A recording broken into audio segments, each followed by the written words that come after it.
Hello everybody, my name is Walter and this is episode 80 of my Redstone Commands Series. Today I'd like to show you how you can make a dynamically paginated chat report or chat menu in Minecraft using commands. For that, we are going to have a closer look at one of the data packs I released a while ago, which is centered around this armor stand here and allows you to count blocks, entities, and inventory items in this area here. Once the counting is done, we will get a chat report, and this chat report only contains the entries that are actually relevant for us, so where the count is greater than 0. And we also have a toggles menu where we can set the settings for just counting or counting and then removing from the area for all of the things that are being counted, as you can see here. Now, so far so good. But with a simple button press, and that is the interesting part here, I've changed a setting in the background, and now the whole thing is paginated with a page length of 10 entries, including the headlines. So you can see the chat report now has 3 total pages, and I can go back and forth with those little buttons there. The toggles menu is also now paginated. Obviously, this goes a little bit longer since this contains all of the entries. And yeah, if I want to reset this, all I need to do is press this button over there. This resets the setting from earlier. And now we are back to our one page. Or actually, it's 90 entries per page, but we don't have that many. So it's one page only. So how does this work? Well, in the background, we have our armor stand, and the armor stand has some custom data. So under data, we have controls, and in here we have the entries per chat page. That is the number I changed with the command blocks earlier, and determines how many lines I will have on each page. I have the report page and the toggle page, which tells me on what page I am. And entries per book page, that is not relevant for today, but that is a similar entry for a dynamically changeable written book report. So with that all covered, I think it's time to first talk a bit about the theory behind this pagination and then show you the code in the background. Now, the basic idea behind this pagination is actually surprisingly simple. So we take our text and separate it by lines.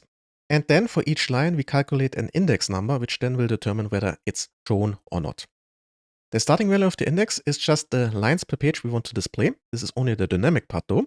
So if we have a header or a footer, this doesn't count. This is just the dynamically changing part.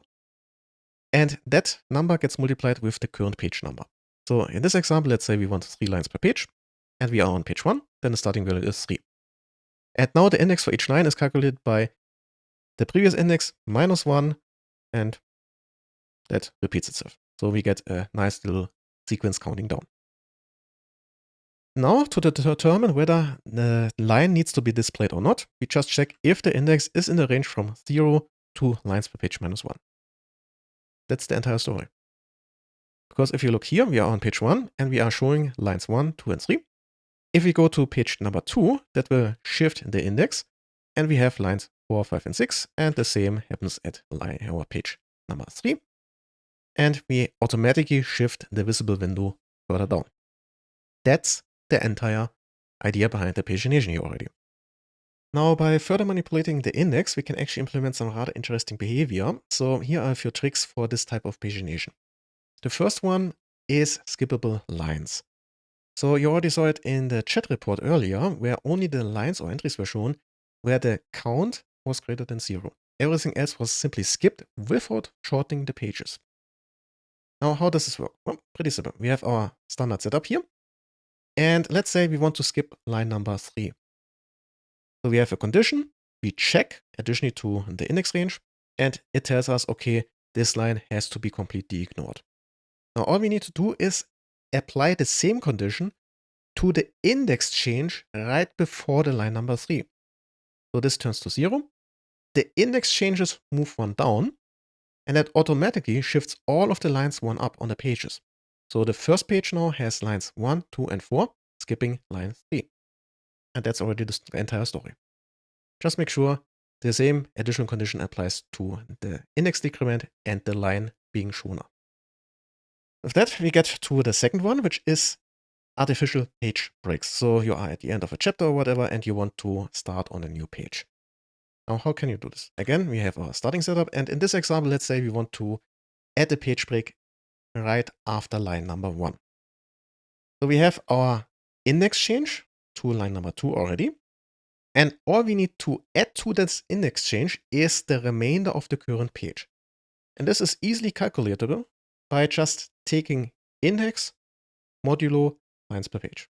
And that just gets additionally removed or decremented from the index. That will automatically adjust the index accordingly that line number 2 now shifts onto the next page. Optionally, you can also add a corresponding number of empty lines if you want to make sure that the header and the footer have the same distance to each other. But as I said, this is optional. And then finally, you may want to make the entire thing conditional, so you give the entire function a skip limit and first check if the remainder of the current page is smaller than the skip limit and only then apply the page break. That will be used in the next trick. So what is that? Well, sometimes you have lines that belong together and you want to force them onto the same page. I call this grouping with a given group length. And for that, since it may apply to multiple pages, I'm going with a slightly different layout here. So we have our lines again. We have our decrements. And those are our page breaks. So at the moment, we have 3 full pages. Now, to make sure that entries land on the same page, all we have to make sure is that they have the same index. So the first approach would be just summarizing all of the index changes within a group, which in this example would be from line 3 to line 7 in just one spot. I prefer at the top. You can, in theory, also move it to the bottom, but as I said, prefer the top. So the first approach would be just minus group length at the beginning and then no index change within the group. And that automatically forces all of them on the same group or same page. Now, there is one problem with that. If we do it like this in this example here, you get these page breaks here. So you get a short page, then you get an empty page because the group is longer than a normal page. And then you get an overly long page. So that is obviously not the solution we're looking for. But at least it goes in the correct direction and it works if the group as a whole fits onto the current page. But then there is no reason to make a group in the first place. So how can you resolve this? Well, to make a long story short, this here is our solution. So we have 2 options. The first is we start with a page break with the skip limit being the group length. So if the group fits on the current page, we don't do anything. If the group doesn't fit on the current page, we first make an initial page break and start on a new page. And then we add either the group length or as an upper limit, the lines per page. That forces the group either to just fit on the page and leave whatever remains open, or if the group is too long, it forces the group onto the last index range or index of that page. So anything that comes after automatically is on the page after that. So with that, you end up with this situation here. So you have a slightly shorter page. Then you have your entire group on one page, and then you have a normal sized page. If there were a line number 10, then that would also be on the third page here. The last option is without the initial page break. So you basically have this configuration here with an overly long page. I prefer the initial page break, but if you go with this approach, then you would have the minimum of the group length and whatever remains of the current page. So basically you force, once again, the entire group onto the last entry of the page. And that is already how this here works. Now there is one little issue you might have noticed already. For this type of grouping, you need to know beforehand how long the group is. But if you have skippable lines, you only really calculate the index at the point of the skipping. So how can you combine the two? Well, it's pretty simple. You have to do a 2-stage approach. First, you pre-calculate the group length. So you go through all of the conditions, check if the conditions mean that later on you will have to show the entry or not, and then add or remove the corresponding amount from the group length. And then you use the calculated group length for the grouping. So you need to separate the steps a little bit. It's a bit annoying, but it works reliable and without any real issue.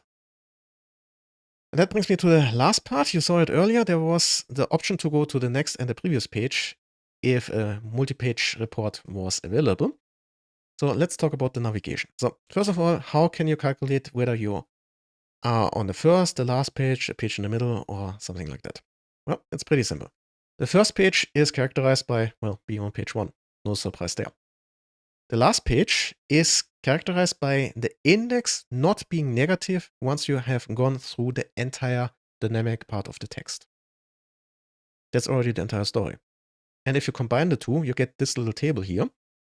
So if we are on the first and the last page at the same time, there is only one page. If we are only on the first page, well, then we're on the first page, same for the last page.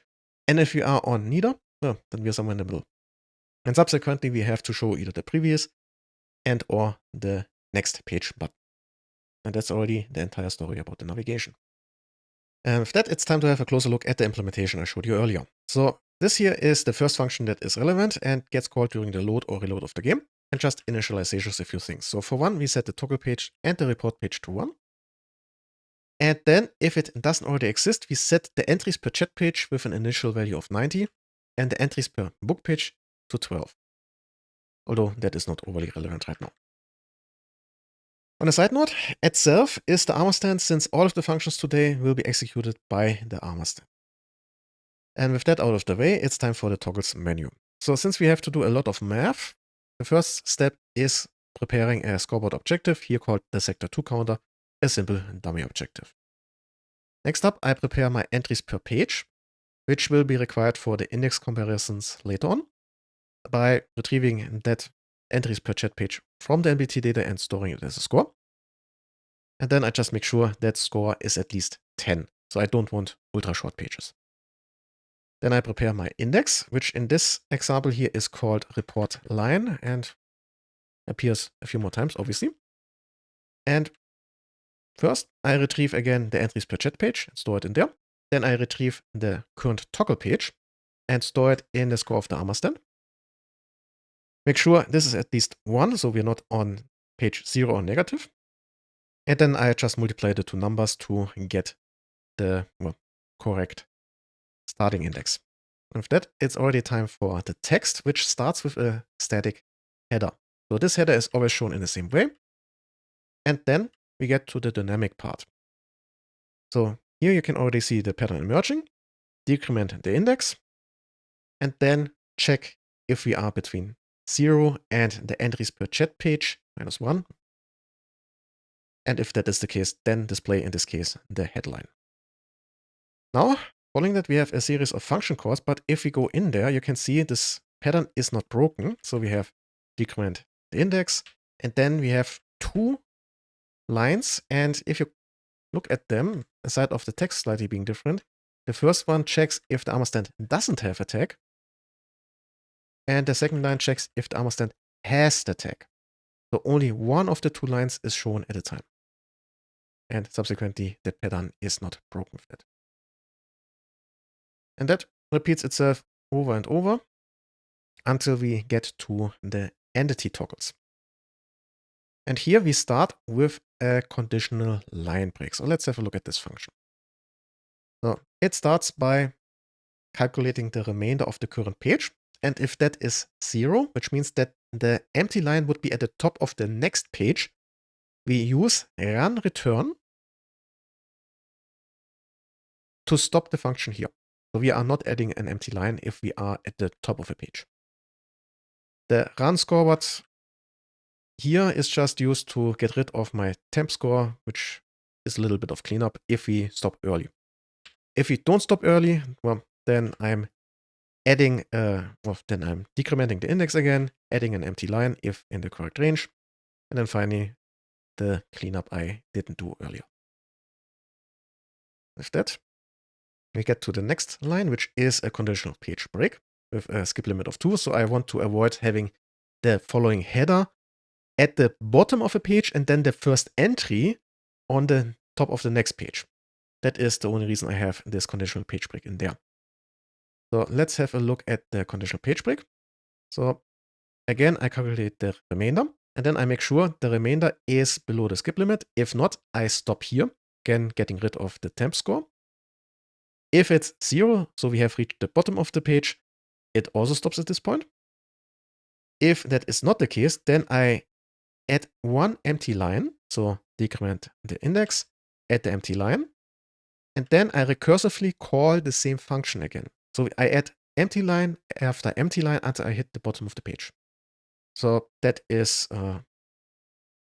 what I'm doing here. And then I decrement the score or the index and add the next headline. And then I have, again, the function calls from earlier. And that is already the entity toggles done. And now we get to the mass toggles. So it starts again with a conditional line break. And then I have a conditional group with a group length of 6 because I want all of the mass toggles to be on the same page. So let's have a quick look at this conditional group function here. So the first step is, as expected, a conditional page break with the skip limit being the group length. And then I check if the group fits onto a single page. That is basically the limit function I showed you earlier. So if it doesn't fit on the page, then I use entries per page. And otherwise, I use the group length for the adjustment of the index. And that's already the conditional group done. And then I have the various lines. Now this may appear to be more than that, but there is, again, a few functions or a few lines that are alternatives to each other. So only one of the two is shown. So it fits with the group length of 6 up there. And that is already the dynamic part done. Now we get to the navigation, starting with 2 empty lines. And then we check our 4 possible combinations of page 1 and index non-negative. That's already how we do here. And then final part is cleanup. So I'm removing the scoreboard objective again. And that is already the entire toggles menu in a nutshell. Now the chat report works pretty much the same way. The only real difference at the beginning is that I'm taking not the toggle page, but the report page. And most of the lines in here are actually conditional. So I'm first checking if the entry to a certain block, entity, or item actually exists, subsequently has a count greater than 0. And only if that is the case, then I call my corresponding subfunction, which again checks if the score is greater than 0, just to be on the safe side. And if all of those checks check out, then decrement by 1, add the line, and final bit of cleanup. By the side of that, the entire function works the same. So you can see this is just a repeating pattern.